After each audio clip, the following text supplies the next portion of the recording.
So good evening to each and everyone. Welcome sa atong midweek service. And we are going to begin another Bible character, a little known Bible character named Gideon. Gideon. Unsay mo nahibaw-an bahay ni Gideon? Kinsa man si Gideon? Na? Unsay quality sa iyang pagkatao.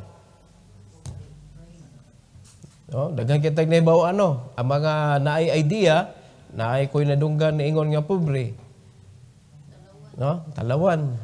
Pero ato nang isgutan dila nato unhan ang atong lesson, but we are going to talk about Gideon tonight. And this is part number 1. Dili ni siya taas mga kaigsunan, I believe tuluran ni tuluran ni kahugna ang kanang atong Gideon, but we are going to know and to learn Gideon and how God was able to use him and how God used him tremendously for Israel. Sultihan ta ka mga kaigsunan, God will never use a person just for that particular person. God will use a person for His people. Hinumdumin ka na igsoon, kung selfish ang imong heart, God can never use you. Because God wanted to use you for His people. Para sa iyang katawhan, para sa iyang binuhat. Muna ang tao nga mga selfish, di gyud ka pwede gamiton sa Ginoo. And we are going to talk about Gideon tonight. The title of this message is Gideon's Notable Achievement. So please open your Bible to the book of Judges. Judges chapter 6. Basahon na to ang verse number 6. Basahon na to dungan please. Judges chapter 6, verse number 6. Together go. And Israel was greatly impoverished because of the Midianites, and the children of Israel cried unto the Lord. Grabe, ang gigamit na word impoverished. Grabe kalisod. Grabe, piit kaayo sa tanan. Kung naay naglisod karon, ang ilang sitwasyon, mga kaigsuonan, labaw pa. They were impoverished sa ilang kinabuhi. Unya, the Midianites was the one nga gigamit sa Ginoo. Unya naman say reason ang Ginoo nganong giingon ana ang Israel ato nang sabton tonight magamputa. Heavenly Father, we thank you, Lord, for this evening. Thank you for giving us this wonderful time with you. I pray that you bless us and help us understand your message. Allow me, O Lord God, to preach according to your will and according to your knowledge, according to your wisdom and power. Allow me, O God, to be the speaker of your words. Thank you, Lord, for your people that are here tonight, willing to learn. And I pray na imong andamon ang ilang kasing-kasing, Lord, sa pagdawat sa imong mga instructions tonight. Thank you, Lord, for your glory we pray. In Jesus' name, amen. You may take your seat, please.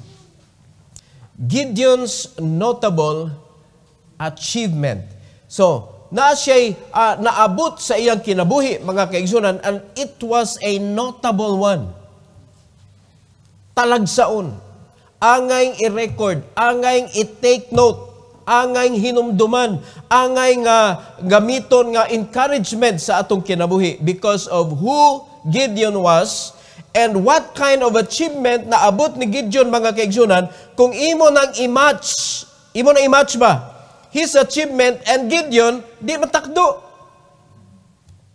Di yun matakdo, mga kaigsunan. But tonight, we are going to talk about his achievement, and next Wednesday, atong isgutan, mga kaigsunan, angayan ba siya ani nga achievement tonight? So next Wednesday, ay ganun yung sipyatan Next Wednesday, di man pwede karong Sunday, kay karong Sunday, di man ako'y mawali. So, next Wednesday, atong sabton, kung angayan ba siya aning achievement. But we are going to talk about the achievement tonight. Now, duha ka butang ra atong isgutan tonight, mga kaigsunan. And number 1, the plight of the Israelites at the hand of the Midianites. the plight of the Israelites at the hand of the Midianite. Grabe nga kalisod ang ilang giagian sa kamot sa mga Midianites. Okay? Now, in Judges chapter 6, verse number 1 to verse number 7, dili na to makita unsa kalisod ang ilang kinabuhi ug unsay rason. Nganong nahitabo ni sa ilaha? Unya ato ning panaminan mga kaigsunan, ug nganong ang mga Kristohanon karon with all the promises of God in Matthew chapter 6, in Malachi chapter 10, chapter 3 verse number 10, sa tanang promises sa Ginoo, John 15:16, sa kadaghan nga mga panalangin nga gistorya sa Ginoo ba that the Christians may enjoy in their life today. Nganong ang majority of the Christians, nganong nagkalisod man sad? Nganong majority of the believers mura man sa gipigot sa kinabuhi? Nganong majority of the believers are more focused on their problem than the ministry that God entrusted to them? Nakauna-una mo na? Now, ikaw lang, i-consider imong life tonight. Unsa man gyud permi concern nimo sa imong unahuna? Unsa man gyud na permi sud sa imong unahuna? To rescue the sinners? To rescue the perishing? Or to rescue your stomach? Unsa may dagan sa imong kinabuhi? Para sulbaron ang imong problema? Or para tumanon ang sugo sa Ginoo? Diha pa lang mga kaigsunan, makita na nato ang reason. Kay matag adlaw sa dagan sa imong kinabuhi, wa na kay laing gyunahuna, kundili grabe ang problema, unsaon nato unsay buhaton nato ron, unsay angay natong kabuton sa kinabuhi, pero wa na ang dreams, wa na kalimtin na ng dreams kay grabe kitag problem. And don't you know that it is God who is the fulfiller of dreams? We are the dreamers, and God is the fulfiller of dreams. That's what we miss. Because we are trying to solve our own problem, we are running away from the fulfiller of dreams. And we destroy mo na ang atong life. Mo na nga, kalimtin na ng damgo. Maning kamot para mabuhi. Di manggod. Our life, dili ingon ana igsoon nga maning kamot para mabuhi. Ngano man, buhi na tadaan. Promise na sa Ginoo. Ano maningkamot man ka para mabuhi? Maningkamot ta para naay mabuhi. Mo na'y kinabuhi sa mga Kristohanon. Kay ang mga tao sa kalibutan patay sa sala mga kaigsunan. Maningkamot ta para sila mabuhi sa espirituhanon og sila makadawat og makakita mga igsoon og kanabitong example how to live a Christian life. Unsa mga klase nga Kristohanon kinabuhi? Nagkalisod o nagkalipay diha sa Ginoo. Kay mao nay atong gipakita sa mga tao mga igsoon. The kind of life nga naa nato karon. And they know that we are Christians, we are serving God. Pero ang kinabuhi nga nakita nila, dili nila nauyunan. So, according to the Bible karon basahon nato verse number 1, this is the reason ngano nga naa sila sa kalisod, ngano nga naay gapiit nila. It was verse number 1, and the children of Israel did evil in the sight of the Lord, and the Lord delivered them into the hand of Midian 7 years. God delivered them into the hand of their enemy. 7 years gilisod sila. 7 years gidaog-daog sila. 7 years wa nila dili sila na nag-iya sa ilang kinabuhi mga kaigsunan. 7 years. Imagine na nimo unsa grabing kalisod. To live a kind of life that somebody is pressing you for 7 years. Verse number 2.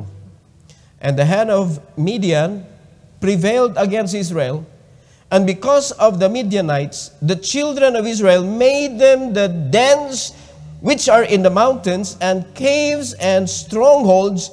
And so it was, when Israel had sown, that the Midianites came up, and the Amalekites, and the children of the east, even they came up against them, and they encamped against them, and destroyed the increase of the earth, till thou come unto Gaza, and left no sustenance for Israel, neither sheep, nor ox, nor ass. Hurot.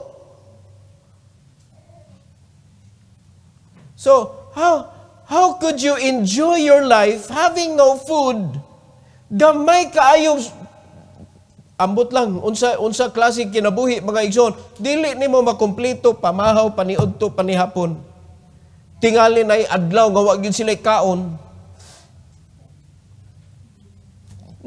Gibiyaan sila, gihutdan sila sa sustenance. Gikuha tanan. Nahimo silang under the power of the Midianites and the Amalekites. Alright? So nakita ninyo ang situation sa Israelites? Ug nganong naingon ani sila? Because, mga kaigsunan, they did evil in the sight of the Lord. Basig mo kunahuna ka ba? I did not do evil in the sight of the Lord. Mga kaigsunan, disobedience is evil thing. Are you obedient? Are you obedient in the Word of God? Simple na kayong sugo sa Ginoo. Bear fruit. Make disciples. Teach them about the gospel. Simple. Simple nga mando sa Ginoo, mga kaigsunan. Ug baga kayo atong disobedience. We have so many reasons why we are not doing it. Mao na sa kasagaran mga Kristohanon, tabunan lang na nga kanabitang mistake, tabunan na nga disobedience, pinaagi sa paghakot, unya pagkahuman, kuyog-kuyog kung asa na ang kanang nainanudlo. Pero walay giatiman. Na? Munay kanang murag remedy ba sa mataymingan lang na ako'y panahon, sige manudlo tagpulong sa Ginoo. Yes, nanudlo ka, pero naaba kay giatiman. Preaching the Word of God is just like planting the seed. Unsa magkaklaseng mananom, ilabay nimo nya wa ka kahibawog asa na to nimo gitanom. Uy, kahuman nimo tanom, imo na pangitaon kay imo nang atimanon, bisbisan nimo, imong i-cultivate ang yuta para matambok ang tanom. Di ba mo na sakto? And that is discipleship. Mo na'y gusto sa Ginoo. Nya tungod sa failure nato, mga kaigsunan, ang atong gibuhat is manudlo ta sa gusto nato, nya nagtuo ta, nanangalagad na ta. Maghatag na ta gospel tracts, nagtuo ta, nangalagad na ta. Now, you cannot serve the Lord by doing sa sugo sa Ginoo according to your own timing, according to your own will, na ay kabubuton sa Ginoo sa akong pagtrabaho. Diha nasipyat ang mga Kristohanon. And no wonder kung imong itandi, mga kaigsunan, simbahan sa mga Christians nga tinuod, linuwas sa Ginoo, siguradong luwas, ug ang simbahan nga waay klaro ang kaluwasan, tuad dito mga dato nagpunsisok. Tay para kasabot mo. Nganong tuwa man nayabo dito ang mga earthly treasure? Because the Christians, mga kaigsoon, nangasaag. Nahimong unworthy of the earthen treasures. Inumdumi, ihatag na sa Ginoo when you know the purpose of your life. The time nga gitagaan si Solomon when he knew the purpose of his life. Sa diyang gikinahanglan na niya, gihatag sa Ginoo. Ug karon ang imong need, bugas raman. Di ba mura na imong need? Ang imong need, sudan raman, sudan, bugas, sinina. Maura. Maura, sa pag-provide sa Ginoo nimo, mga kaigsunan. Maura nga, pwede na ta, piit-piiton sa kalibutan. every time musaka ang presyo, ang Kristohanon mapiit og apil. Dapat di ta mapiit og apil. Tay pa naminaw mo igsoon. Mo ni ang atong battle karon. We are fighting with the wrong battle. Unsa man ang wrong battle? Nakig-fight ta sa atong kinabuhi. Nga makasurvive ta ni kalibutan na. Wrong battle. God will fight that kind of battle in our life. And the battle that we have is still the same. Win souls. Bring forth fruit, and that fruit should remain. Amen. Preach the gospel to the lost. That is the battle that we have. Wag yun na giusab sa Ginoo mga igsoon. And He promised that I will defeat your poverty problem. Amen? Because if not, if you do not understand your purpose, sama sa gibuhat sa Ginoo sa Israel, itugyan ka sa kamot sa kalibutan, ug tugutan ang kalibutan nga mapasakitan ka. Sama sa naitabo sa Israelite ani panahon na. Amen? Sama sa naitabo. So, gihutdan gyud sila in verse number 5, for they came up with their cattle and their tents, and they came as grasshoppers for multitude, for both they and their camels were without number, and they entered into the land to destroy it. Kisa may makapugong ana nga ilang gidaghanon mura grasshoppers. Ang kana bitaw mga tanom, mga kaigsunan atakon og grasshoppers hurot man. So ang Israel murag vineyard ba, murag tamnanan, murag kamaisan nga giatak og grasshoppers. Unya ang tumong to destroy it. Siguradong ma-destroy. Verse number 6, and Israel was greatly impoverished because of the Midianites, and the children of Israel cried unto the Lord. Mauna, igabot na sa punto mga kaigsunan nga, gahi na kaayo ang kinabuhi, sakit na kayong kinabuhi, ang mga Kristohanon, diha pa muhangad sa Ginoo, Lord. Diba? Nya usahay, tistingan, biyas Ginoo mga Kristohanon karon. O sige, tagaan ti kag luag-luag nga kinabuhi, be. Tanawa, di ba makalimot ka og sampit sa Ginoo. Makalimot gani kag recognize sa Ginoo that He is the one providing you the material things. Kalimot og tithes ang tao, ang mga Kristohanon. Makalimot sa iyang pagka-Kristohanon. And sad to say mga kaigsunan, in every churches, majority of Christians are not tither. Nga magwonder pa ta nga nganong ang mga kasimbahanan who believes in the true God and serving the true God, pobre, mahadlok og dagko nga mga project, ganahan makaangkon og dako, pero mahadlok mo participate. Pag-imin mo, murag di tinuod. Di ba ganahan ang mga churches, makaangkon og property, pero tagai lang mi. Ay, may papalita. Tagai mi. Ganahan may nindot nga equipment, pero mahal man, tagai mi. Nganong ingon na man? Nganong dili man ta willing mo invest? Nganong dili man ta willing mo habwa kung unsay naa nato sama sa gibuhat sa Old Testament people, nga niuli sila sa ilang balay, gipanguha ang mga gold, gidala diha kay itukod og tempol. Nganong wala man na karon? Kay mas grabe ang mga tao ron, unbeliever kaayo sa Ginoo. May na lang kay naluwas ba? Pero pag abot na sa panginabuhi, unbeliever kaayo.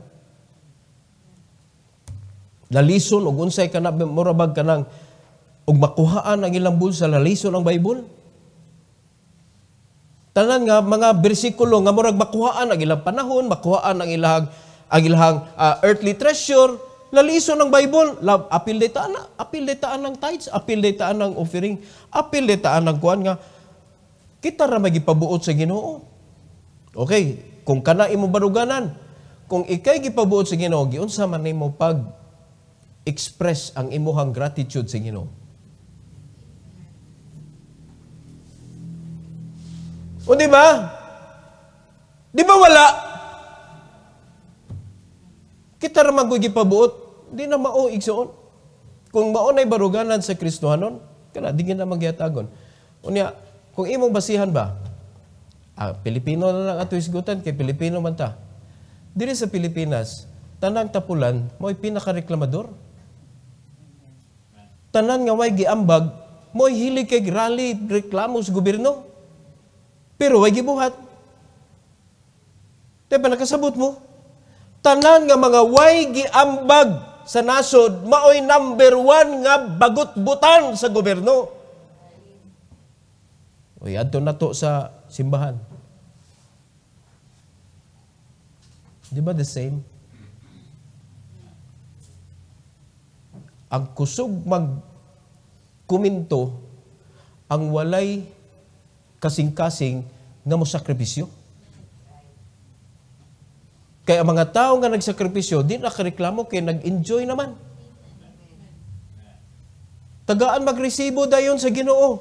Joy in His heart. Mareklamo pa ba nga, joyful man. Pero kinsay noon nga di magamit ba sa buluhaton mo reklamador, luuran, bagut-butan, palaaway. Tempa nakita na ninyo. O kung di na ninyo makita sa church, tanawa sa inyong balay, naa na klaseng tawhana. Kisa tong tapulan, may reklamador. Mo ni sudan. Reklamador sa kinabuhi. Kinsa tong kugihan, mo'y less og reklamo. No? O nato mga kaigsunan ba nga, normal nga abnormal para sa mga Kristohanon. Kaya ang normal nga Kristohanon, malipay mo hatag. Malipay makatabang. Mo ni normal nga Kristohanon. Ang abnormal nga Kristohanon, bagut-butan. Reklamador. O sa may reason na natugyan kas kamot sa kaaway. O tungod kay natugyan kas kamot sa kaaway, nakupyan nimo ang prinsipyo sa kaaway. Mao na pag-abot nimo sa buluhaton sa Ginoo, mura kag kaaway. So kinsa ka sa buluhaton? Ha? Kaaway ka o kauban? They cried out unto the Lord. Wa mo gid laing kahilakan gyud. Ug ito lang kahilakan. In verse number 7, and it came to pass, when the children of Israel cried unto the Lord because of the Midianites. They cried unto the Lord because they were hurt. Not they cried unto the Lord because they believe in God. Say muhilak ang mga Kristohanon sa Ginoo, Lord, tabang mi dili tungod sa ilang pagtuo sa Ginoo, kun dili tungod lisod na kaayo. Grabe ang ilahang kahimtang sa kinabuhi. Ang gigamit na word is plight, mga igsoon. Plight. Kapigot. Grabe. Huot nga klase nga kinabuhi. Kaya naman, nakay gusto buhaton, pero di ka mura kag ginapos. Niadto ka og restaurant niya, ganahan ka kaon, pero di ka kakaon, bisag daghang pagkaon. Nga naman, di ka kapalit. Ingon ala nga kinabuhi. Mao na kaya ingana pangutanon sa may imo, sa unsa? Kay wa kay nahibaw-an. Di ba? Mahadlo ka musod ana mga showroom nga ang naa diha puros mahalon kay basig makasaka, dili nakakagawas. Di ba? Nakasabot mo mga igsoon? Our psychological wallet explains of our faith sa atong gialagaran. Kay kung nakasabot ka nga ang imong gialagaran, bottomless ang iyahang resources. Amen. You will not be afraid to serve Him. Amen. You will not be afraid to pour out anything for the work of the Lord because you know that your God nga imong gialagaran, ang Ginoo nga nagsugo nimo, ang Ginoo nga naghatag nimo mando, ang iyang resources is bottomless. Burakag ni adtog restaurant, wakay ko kahadlok mo inom og iced tea, ngano man bottomless. Pero pag ang imong soft drink o ang imong drinks mga kaigsunan tag 150 ang baso. Ang inom nimo gagmay kayo.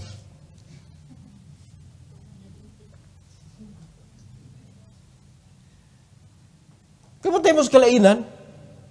Kung adto kag bottomless, adto ka only rice. Why puas yung kuhag rice. Pero adto ka sa rice nga tag 30 ang rice, tag 60 ang rice, tag 100 ang rice. Busog ko ron, busog ko. Grabe ang rice, gamay kay kuhaon ng rice. Tepa, kasabot mo igsoon. Mausab. Now, if you understand that God's blessing is unlimited, God's resources is unlimited, wa kay pugong ay.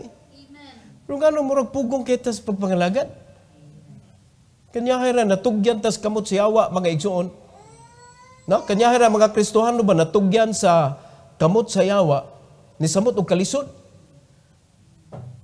Kay imbis imong i-free imong kaugalingon, imo naman nung gibaligya imong panahon.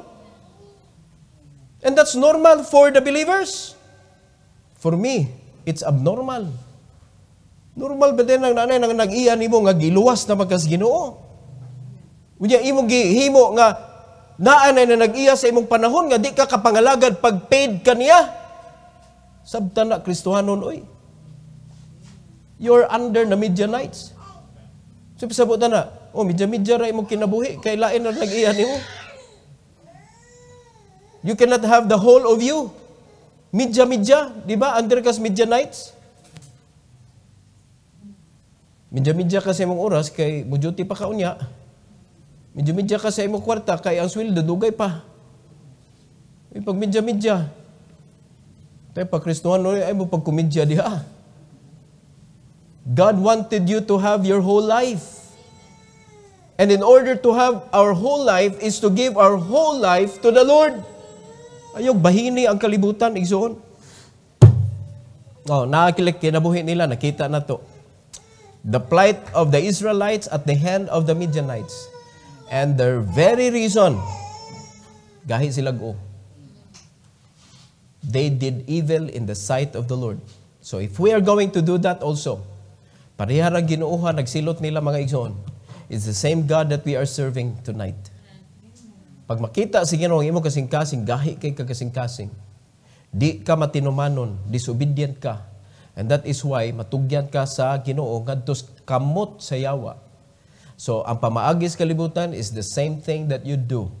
Dili ka lahi sa kalibutanhon. Lahi ang kinabuhi sa mga Kristohanon. Na naglangoy tas panalangin. Kung masabtan na gyud ninyo. The Lord will provide all your needs. May buong na lang ka. Last na ni, pero ikaw man na mo abot.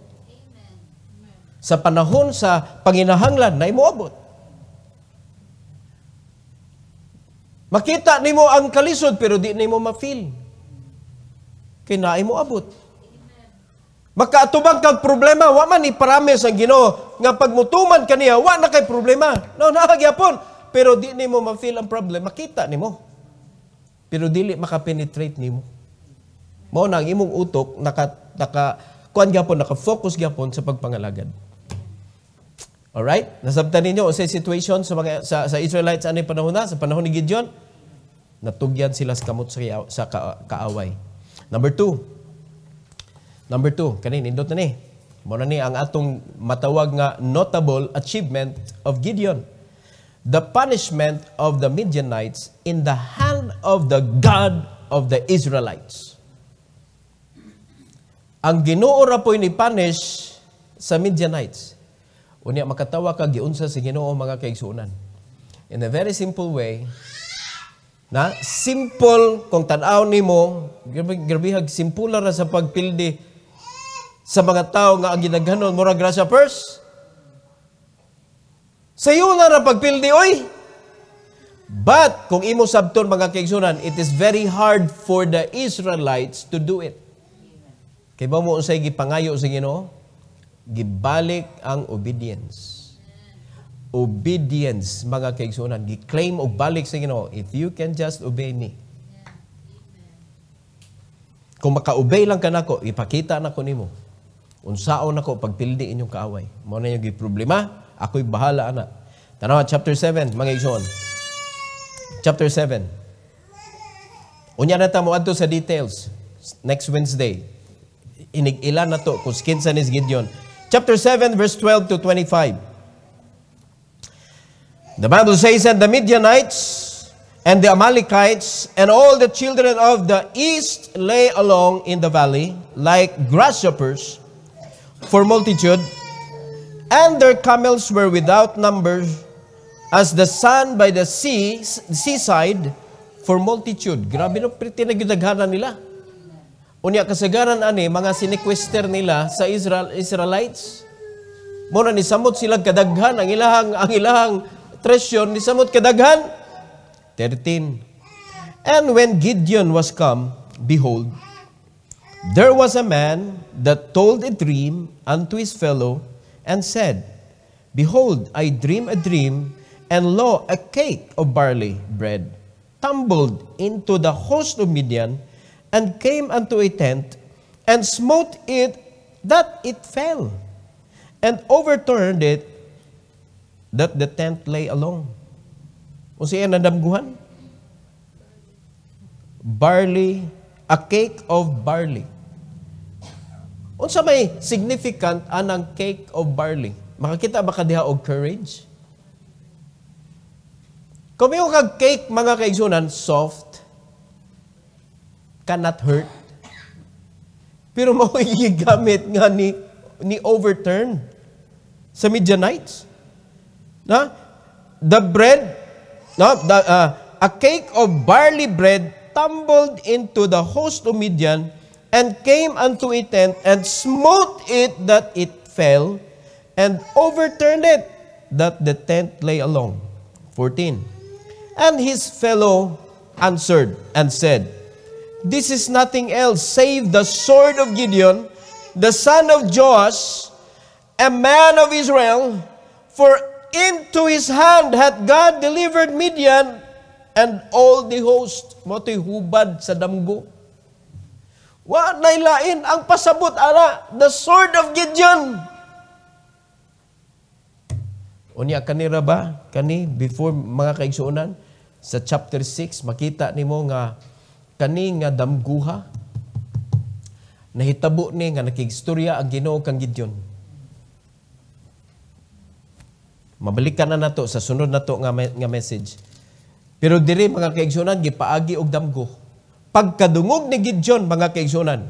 In verse number 15, the Bible says, And it was so, when Gideon heard the telling of the dream and the interpretation thereof, that he worshipped and returned into the host of Israel, and said, Arise, for the Lord hath delivered into your hands the host of Midian.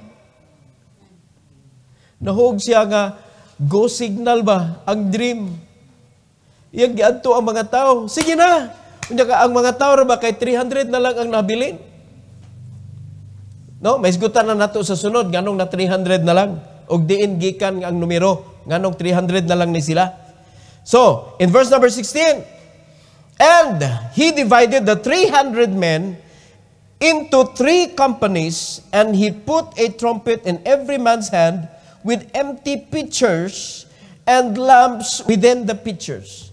So muatak og gubat, ingon si Gideon, hala, bangon na mo, bangon kay karon na ang panahon nga ihatag sa Ginoo ang Midianites. Nya thinking ha, ang ilang gidaghanon like grasshoppers. Unya 300 ra ta kabuok. Unya tanawag unsay gipaandam, empty pitcher.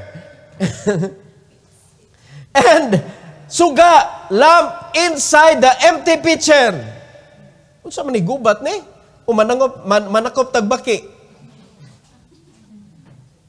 Unsa man tag Gideon? Na manuta o mang-atak taggubat. So in 17, and he said unto them, Look on me. Tanawa ha? Kani importante kay ini mga kaigsunan. Look on me. And do likewise. And behold, when I come to the outside of the camp, it shall be that as I do, so shall ye do. Ang problema sa Israelites, disobedience. And now God is trying to get back that obedience nga nawala sa ilang kasing-kasing so that God can bless them. O ang gigamit sa Ginoo nga tao si Gideon sama sa usa ka barley cake mga kaigsuonan. Usa ka tao nga may baon na nato next Wednesday. Usa ka tao nga digyud siya ang ayan nga mahimong leader. Usa ka tao nga wa gyud siya ay hiyas sa pagka-leader mga igsoon. Mura siya cake. Mura siya barley. Nga cake. Gigamit sa Ginoo. Unya mao pagid iyang instruction. Ug unsay akong buhaton, buhata pud ninyo. Sa ato pag unsay buhaton ako aning pitsil, buhata sa ninyo sad. Usahay mi yun san was Gideon oy. Mo nay mahuna sa mga Kristiyano naon sa mga pastor. Yung may pabuhat ni iyang gibuhat. Nga di ta kasabot nganong magbuot man na siya sa atong kinabuhi. O di ba? Ma-picture na to sa atong kinabuhi karon.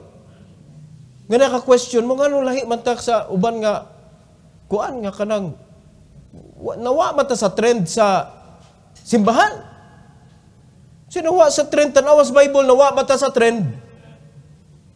We are not following any churches today. We are following what the Bible says. Sayang na lang ni what the Bible says ta, unya ang atong sundon tao. Amen. Muna mo kitingala mga kaigsunan, kung buhata sa laing simbahan, pero nakita nimo nga naa sa Bible, ano di makamusunod? Importante kay na, kung unsay ako gibuhat, buhatan ninyo. Kay lubong na kaayo, nakupta nag-ayo sa yawa, mga igsoon, ang mga Kristohanon karon. Nga kung dili ka musunod, kung unsay gitudlo sa pastor, kung dili ka musunod sa mando o sa sugo, mga kaigsoon, sa tao nga gihatag sa Ginoo nimo, musukwahi jud ka kay imo nang kinabuhi, way magbuot nimo. Aw di mo ni may tabo nimo. Dili ka matugyan sa kamot sa kabubuton sa Ginoo, kun dili adto ka matugyan sa kamot sa Midian nights mo na kinabuhi, midya-midya. Tay pa nakasabot mo, hilo magud mo. So kaning verse number 17, karuhan igsabot ha, unsay gibuhat nako, buhata sad ninyo. So verse number 18, when I blow with the trumpet, I and all that are with me, then blow ye the trumpets also on every side. Of all that camp, and say, the sword of the Lord and of Gideon. Muna gadua-dua. Yung muna na ito buhaton.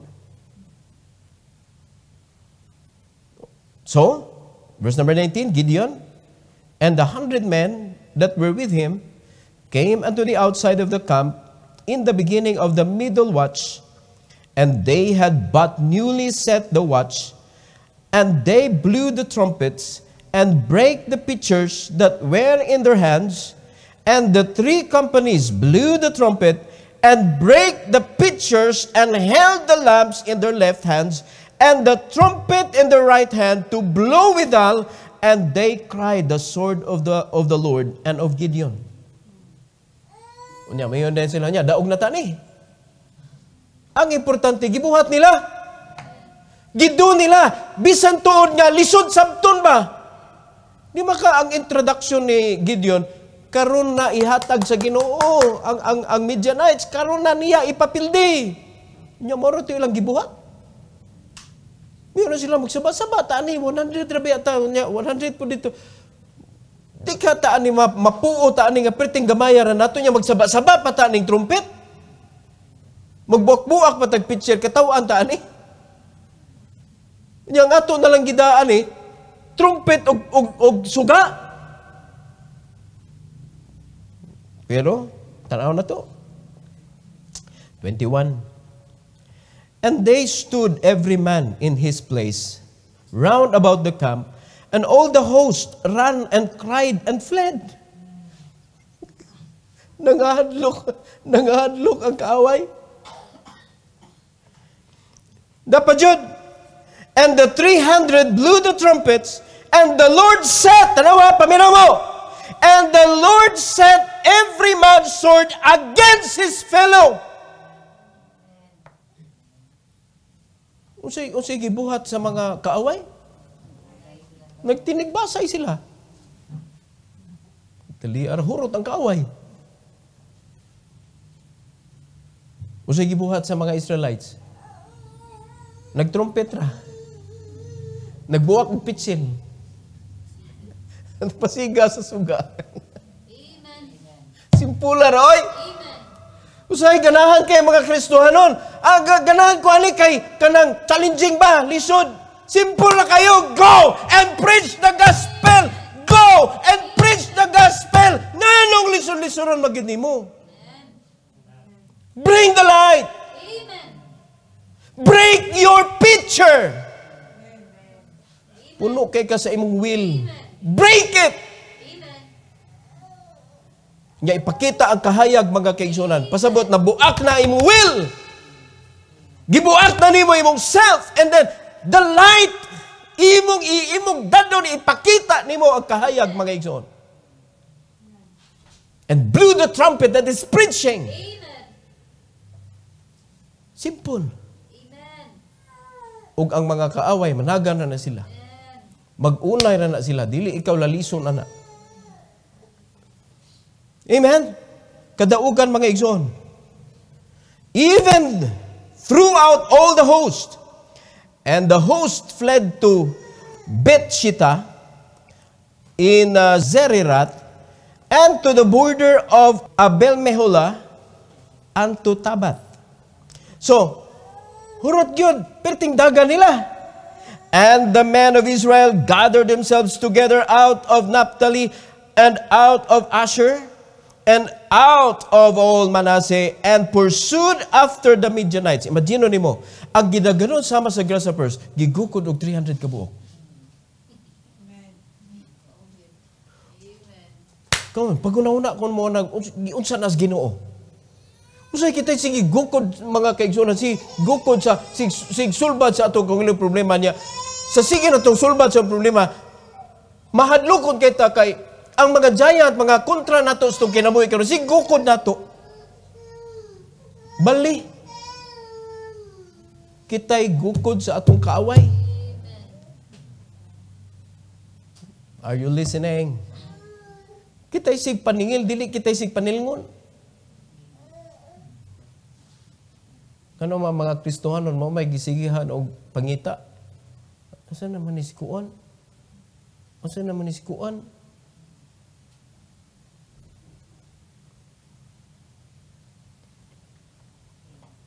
Kay kung paninglod gyud ta tanan sa Ginoo no sa atong tithes,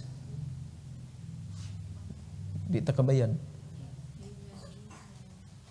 Kamo nga dili ba up to date sa inyong tithing? Tulis man na. Unya ningon na Ginoo kun di nimo mauli karon, puna na nimo fifth part. Inig-uli nimo kay wa nimo na uli. Nya pila na ka fifth part ang imong ig-uli. Makaya pa na nimo uli. Kung saan na yung pagsitol na sa Ginoo nga hantod karon di magyapon ka mo uli. O ngita kag imong kaugalingong pamaagi unsaon nimo pagsulbad imong problema nga naa may sayon. Miyo na Ginoo iuli nang ikapo kay ako'y bahala ana ang imong tanag giatubag sa kinabuhi. Amen. Pero ngita gitag lisod. Lisod kay sa gubangon ng kinabuhi mga igsoon. You know why? You do not know what will happen. Sa next nga page sa imong kinabuhi, sa sunod nga oras, sa sunod nga adlaw, wa jud mo kay baw kung say mahitabo. O nakaibaw mo nga nay landslide dito sa Guadalupe karon? Nakaibaw ba itong maapektuhan dito sa landslide nga malandslide sila?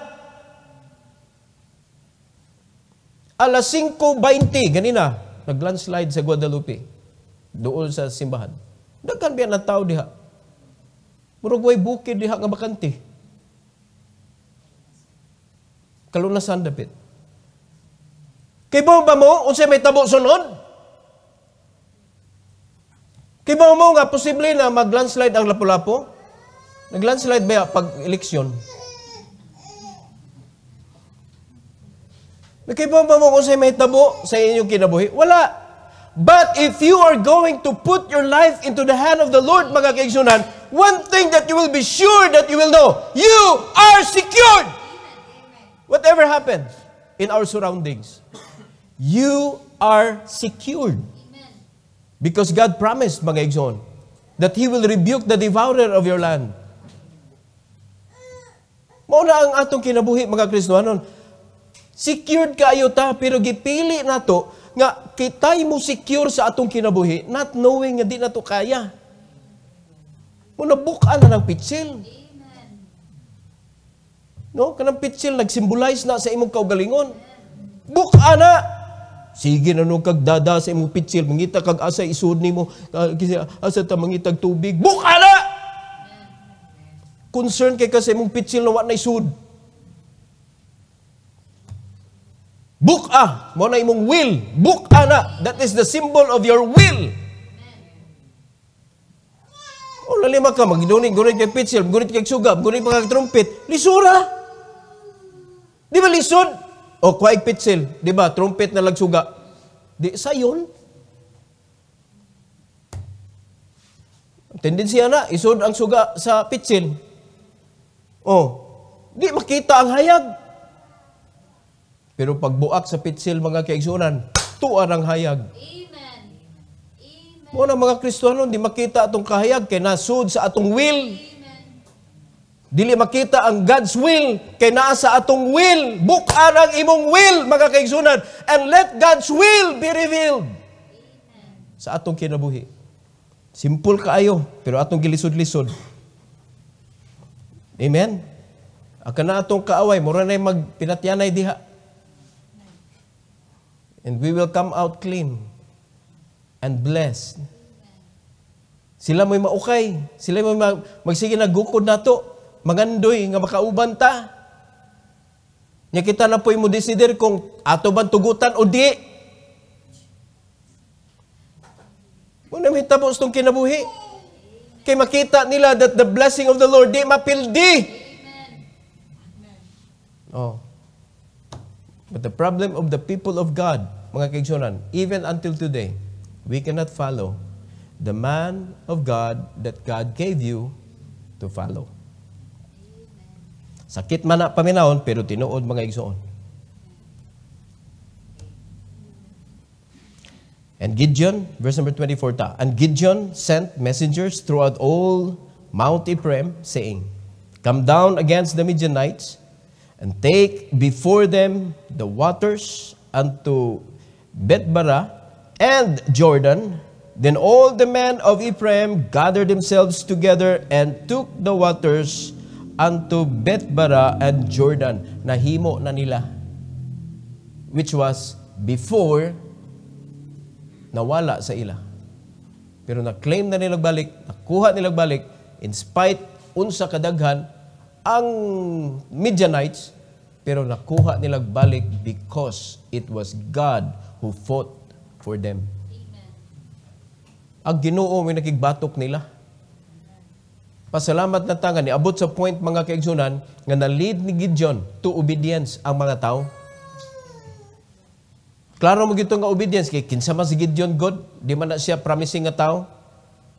But despite nga si Gideon, ingon ana siya, weak siya nga tao, no? Ato man may sigutan niya, pero ang tawag sa Ginoo niya, man of valor. Usay kita, may nukmanong kita sa mga tao, pero takibaw, mo din ay gamiton sa Ginoo. No? Kita na mga tao, hinukman, pero gigamit sa Ginoo. Next Wednesday, mag-isgot tag some people igsoon. Nga di ka magtuog yun, nga gigamit sa Ginoo, pero gigamit sa Ginoo. Amen? Hinaot pa, usa ta ana.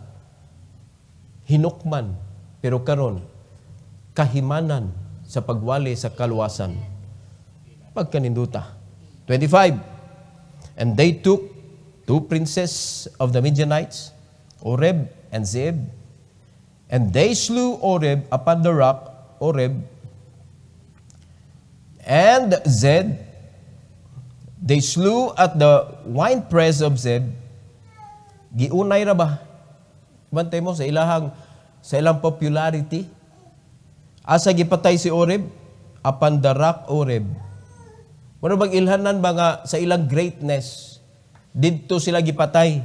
Unya si Zeb, dito gislo at the winepress of who? Zeb. And pursued Midian and brought the heads of Oreb and Zeb to Gideon on the other side Jordan. Daog. Mo ni gitawag mga kaigsunan a notable victory. A notable achievement. Praise the Lord. This is a heroic, pero dili kaayon na to magkuhan nga heroic kay wa man sila gibuhat. But it was very hard, Ikson, to follow what Gideon did. Amen. Lisod kayo sa kadaghan sa Midianites. Nya 100 ra sila. Nya ang gipadala trumpet, suga, pitcher, asa pa man ang espada. Ha? Usa pa may ipakupot sa espada kay gubat magkani. O karon, duha ka kamot, tulo ka buk major thing nga dapat naa. Trumpet, pitcher, ug suga. O karon, pila ka buk kamot? Duha. Di malisod kayo. O buka ang pitcher. Obedience mga igsoon. Ang problema na to, nagpabilin, obedience. Og kanus amo mubuak sa inyong pitcher, diha mga kaigsunan musugod og pakita ang kahayag kay wa na ninyo gisod sa inyong pitcher. Wala na mo risig gunit sa inyong pitcher, unya magsige mo panuroy dito unsay isod ninyo sa inyong kinabuhi mga kaigsunan. Concern kay ka sa imong kinabuhi, buka na God is more concerned about your life. Amen? Nakuha ninyo ang lesson, ani nga message karon? Bugat kaayo, ligon kay ang atong disobedience. You cannot do what the man of God is doing. You cannot follow his faith. Yan, hingo ba ang Ginoo? His faith follow. Kung kinsa ang gihatag si Ginoo to feed you with knowledge and understanding, to feed you with the Word of God. Kinsa nga tao gihatag si Ginoo nimo to lead you how to serve the Lord. Ingon sa Bible, his faith follow. Consider the end of his conversation. Pero tanawon sa gibuhat sa mga Christians, ug unsay gisulti sa pastor, why value? Magbuot gyapon siya kinabuhi. Magkikompetensya sa pastor, sa idea. Mga kaigsunan, wala gibutangan sa Ginoong pastor ang simbahan para magkigtigi mo. Kudili gibutang ang pastor sa simbahan para sundon ninyo. Ug ang battle diha kanang imong pitchel ug ang kabubuton sa Ginoo mo nagtigi. And you cannot have it both. Amen. It's either you reject God's will and let your pitcher prevail, your will, or break it. And let the will of God move in your life. All right? So what was Gideon's notable achievement? Mga igsoon, una, para na ay achievement, para na ay victory, dapat na ay problem. So unsay problem giatubang sa Israelites? The plight of the Israelites at the hand of the Midianites. Sa pasabot ang plight, kapigot, kalisod sa kinabuhi. So makita ba nato mga Kristohanon karon nagkalisod? Question, anong nagkalisod magka? Kung tanay mo ko galingon ba, anong nagkalisod magka? Nga pag muuli ka sa tithes, bubuan kag panalangin, napay lisod diha. Nga kung mo-give ka, shall men give into your bosom. Napay magkalisod diha. That if there will be souls that will be saved because of your giving, your supporting mission. Unsa panalangin ihatag sa Ginoo nimo when somebody got saved? He will give you wages. Kaya na save. Nag-look at ka sa field. Wa ka nagdukod-duko. So another blessing. Asa may lisod ya? Unya, maka-question pa ka, Lord, gano'n, nagkalisod man ko. O mo na itubag. Nag-tithes ka. Ha? Nag-offering ka. Nag-mission ka. How did you do it? Tuya-tuya. Nga kung mo tithes ka, why offering? Kung offering ka, why tithes? Unya, ang mission, asa naman? Ang mission, mura siya o ka na lulubog, lilitaw. That if you're going to think that somebody is waiting for that support, unya, wala ni mo gitunol, o diba, you are depriving those people that are the recipient of that mission support. Diba?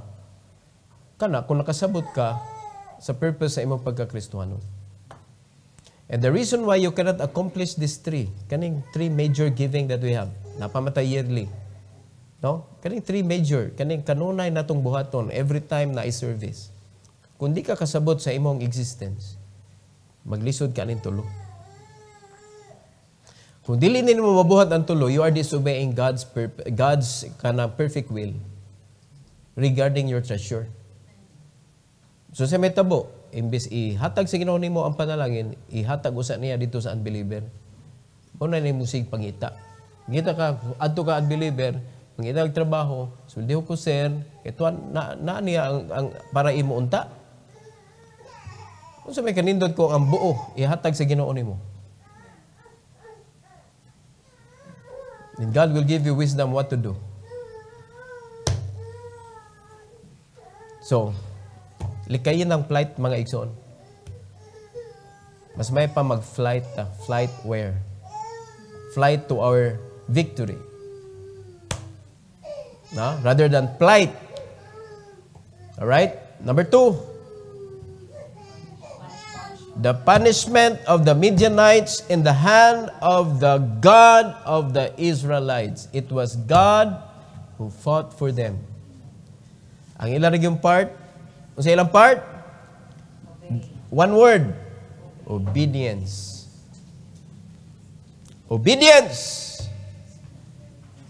Kay diha nila gipatay ilang kinabuhi sa disobedience.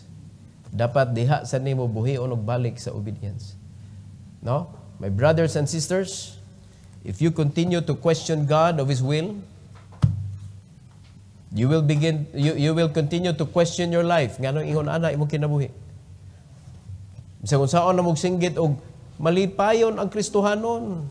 Abunda ang kinabuhi sa Kristohanon. Ang inyong mga dagway maglisod og interpret. Nindot yun ang Kristohanon kinabuhi. Oy.